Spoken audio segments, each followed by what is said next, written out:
Good morning, guys. We're on chapter 19 of The Thief of Always, called Dust to Dust. Here's the picture.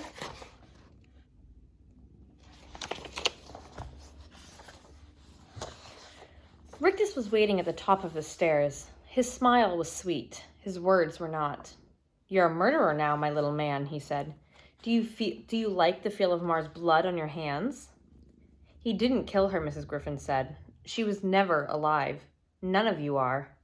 "What are we, then?" Rictus asked. "Illusions," Harvey replied, ushering Mrs. Griffin and her cat past Rictus to the front door. "It's all illusions." Rictus followed her, giggling insanely. "What's so funny?" Harvey said, opening the door to let Mrs. Griffin out into the sun. "You are," Rictus replied. "You think you know everything, but you don't know Mr. Hood." "I will in a little while," said Harvey. "Go and get warm," he told Mrs. Griffin. "I'll be back." "Be careful, child," she said. "I will," he told her, then closed the door. "You're a strange one," Rictus said, his smile failing a little. His face, when his teeth no longer dazzled, was like a mask made of dough, 2 thumb holes for his eyes and a blob for a nose. "I could suck out your brains through your ears," he said, all of the music gone from his voice. "Maybe you could," said Harvey, "but you're not going to." "How do you know?" "Because I've got an appointment with your master." He started toward the bottom of the stairs, but before he reached it, a dark figure flitted in front of him. It was Jive, and he was carrying a plate of apple pie and ice cream. "It's a long climb," he said. "Put something in your stomach first." Harvey looked down at the plate.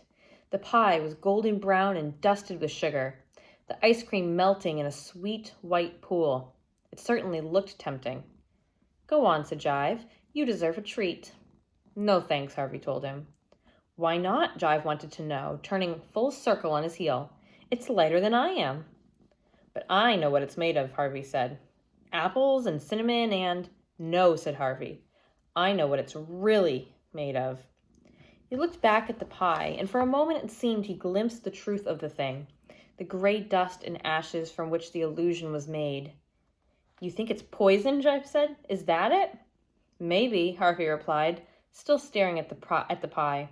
"Well, it's not," Jive said, "and I'll prove it." Harvey heard Rictus make a warning sound behind him, but Jive didn't catch it. He plunged his fingers into the pie and ice cream and delivered them to his mouth in one swift motion. As he closed his mouth, Rictus said, "Don't swallow it." Again, too late. The food went down in a gulp. An instant later, Jive dropped the plate and began to slam his fists against his stomach as if to force the food up again. But instead of half-chewed pie, a cloud of dust issued from between his teeth. Then another, then another. Half blinded, Jive snatched at Harvey's throat. "What have you done?" he coughed.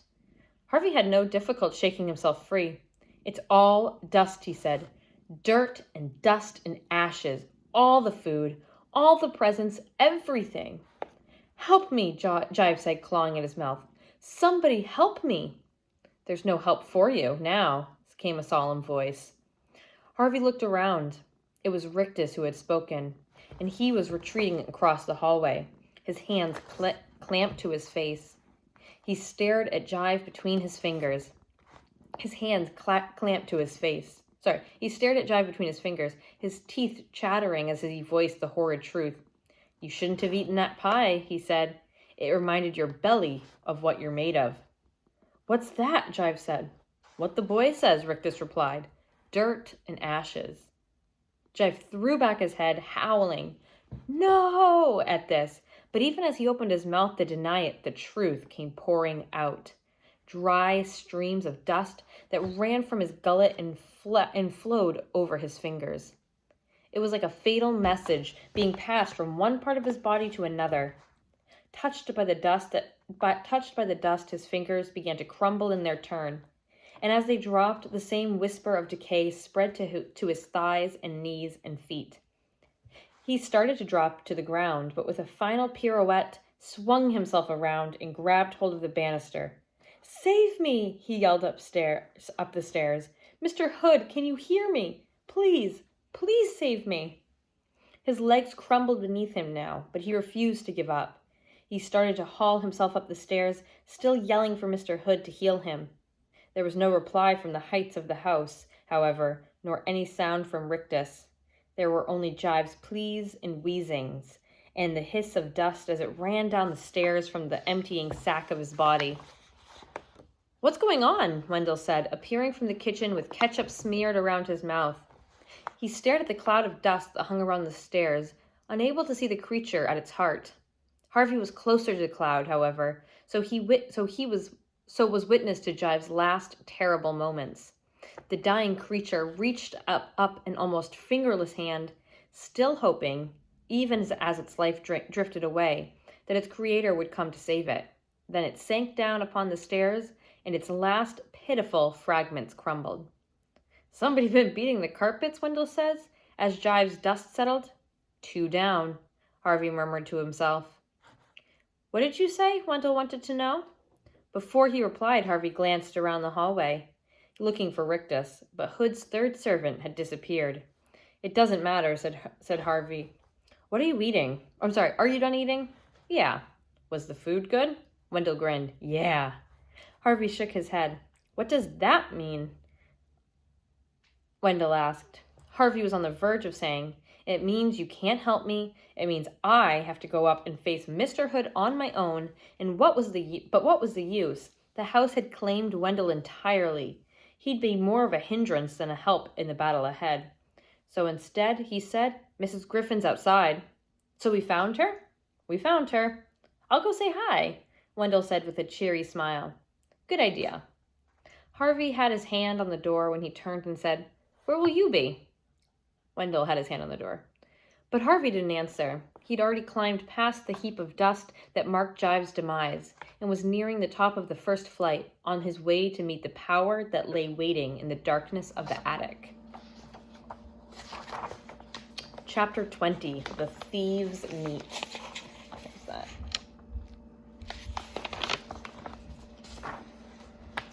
Glimpsing the dusty truth masquerading as pie and ice cream was one thing, but scratching the veneer of deceits that the house had polished to such perfection was quite another.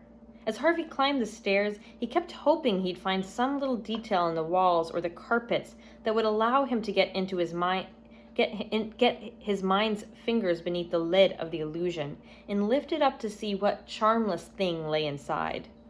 If Mar had been made out of stale mud and spittle and Jive of dust, what was the house itself made of? But it knew its business too well. However hard Harvey stared, he could not pierce its lies. It delighted his senses with warmth and color and the sense of summer. It cooed softly in his ear and played its gentle airs against his face. Even when he reached the dark landing at the top of the final flight, the house continued to pretend that this was just another innocent game of hide and seek, like the countless games it had seen played in its shadow. There were 5 doors ahead of him, every one of them ajar a few inches, as if to say, "There are no secrets here, not from a boy who wants the truth. Come look, come see, if you dare." He dared, but not in the way the house had planned. After spending a few moments examining the doors, he ignored all of them, and instead went back down a flight, chose a strong chair from one of the bedrooms, brought it back out upstairs, climbed onto it, and pushed open the trap door that led onto the attic. It was hard work hauling himself up, but he knew when he'd finished and lay panting on the attic floor that his pursuit of Hood was almost at an end. The Vampire King was near. Who else but a master of illusions would live in a place so bereft of them? The attic was all the house was not. Filthy, murky, and cobwebbed. "Where are you?" he said. It was no use thinking he could surprise the enemy. Hood had watched his ascent from the first stair. "Come out," he yelled. "I want to see what a thief looks like." There was no reply at first, but then, from somewhere at the other end of the attic, Harvey heard a low, guttural growl. Not waiting for his eyes to become fully accustomed to the gloom, he started toward the utterance, the boards creaking beneath his feet as he went. Twice he stopped to look up, because a noise somewhere in the darkness overhead caught his attention. Was it a trapped bird panicking as it flew blindly back and forth, or roaches perhaps, massed on the beams above him. He told himself to put such imaginings out of his head and concentrate on finding Hood. There were enough real reasons to be fearful without inventing more. Unlike the area around the trapdoor, the end of the attic served as some kind of storeroom, and his enemy was surely lurking in the maze of rotting pictures and mildewed furniture. In fact, wasn't that a fluttering motion he saw now out of the corner of his eye? Hood, he said, squinting to try and make sense of the shape in the shadows. What are you doing hiding up here? He took another step forward, and as he did so, he realized his error. This wasn't the mysterious Mr. Hood. He knew this shape, mangled though it was, the half-rotted wings, the tiny black eyes, the teeth, the endless teeth. It was Karna. The creature half rose from its squalid nest, snapping at Harvey as it did so.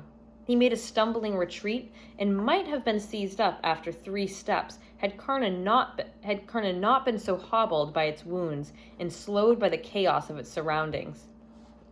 It struck out at the piles of detritus to the left and right of it, scattering chairs and overturning boxes, then hauled itself in pained pursuit of its prey. Harvey kept his eyes fixed upon the beast as he backed away, his mind buzzing with questions. Where was Hood? That was the main mystery. Mrs. Griffin had been certain that he was up here somewhere, but Harvey had now wandered from the attic from end to end, and its only occupant was the creature driving him back toward the exit.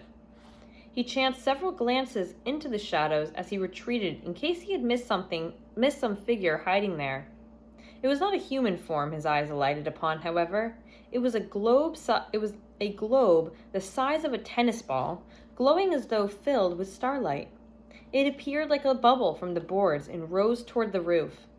Momentarily forgetting his jeopardy, Harvey watched it as it ascended, joined by another, then a third, and a fourth. Astonished by the sight, he took too little care where he was walking. He stumbled, fell, and ended up sprawled on the hard boards, staring up at the roof through a red haze of pain. And there, above him, was Hood, in all his glory. His face was spread over the entire roof, his features horribly distorted. His eyes were dark pits gouged into the timbers. His nose was flared and flattened grotesquely, like the nose of an enormous bat. His mouth was a lipless slit that was surely 10 feet wide, from which issued a voice that was like the creaking of doors and the howling of chimneys and the rattling of windows. "Child," he said, "you have brought pain into my paradise. Shame on you." "What pain?" Harvey shouted back. He was shuddering to his marrow, but he knew this was no time to show his fear.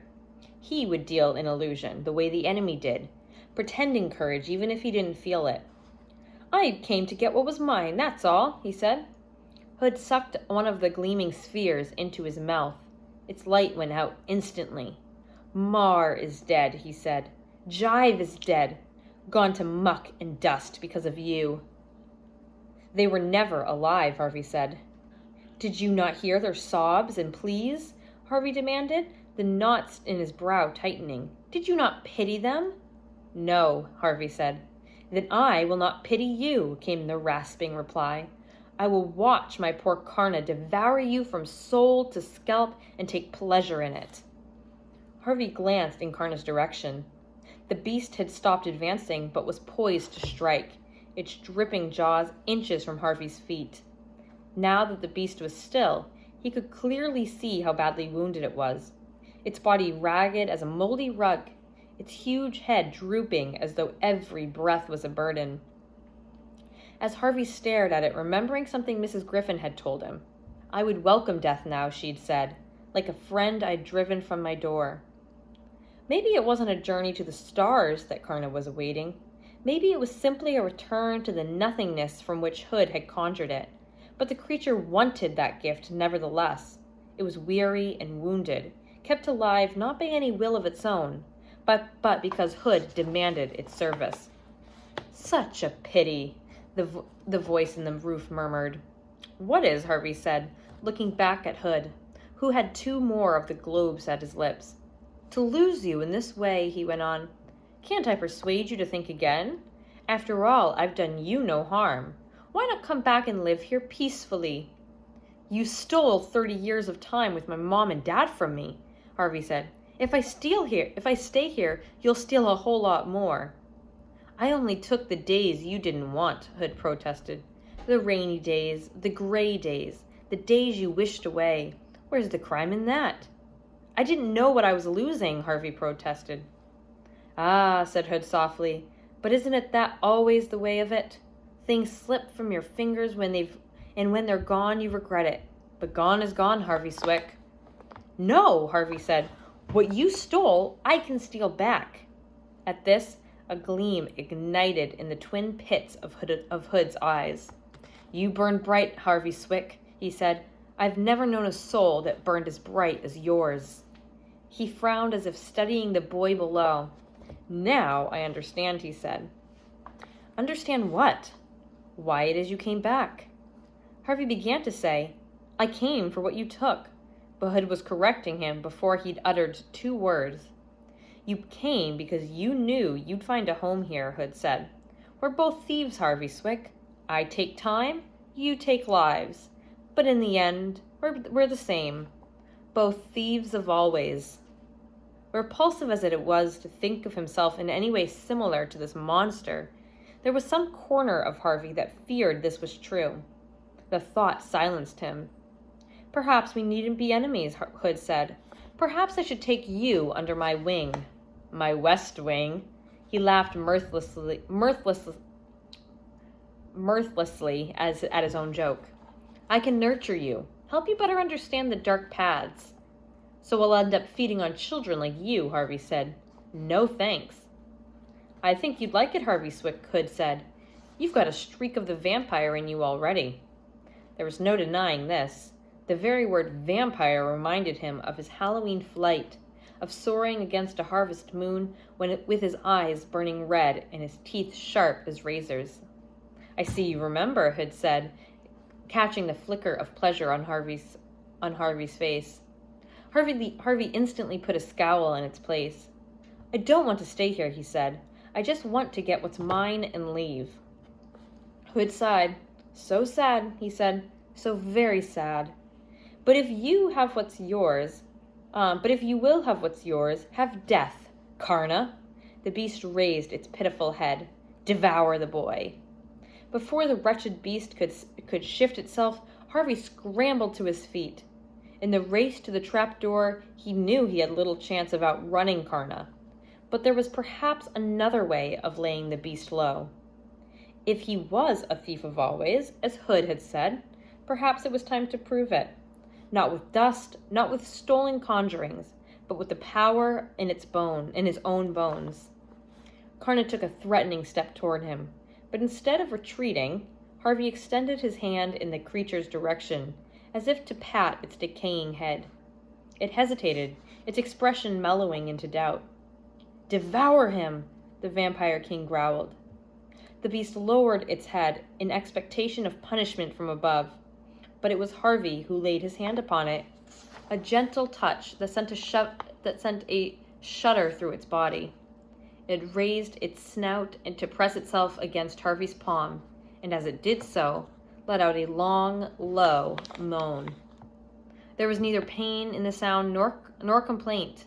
In fact, it was almost a moan of gratitude, that for once it not be met with blows or with the howls of horror. It turned its eyes up to Harvey's face, and a shudder of pleasure passed through its body.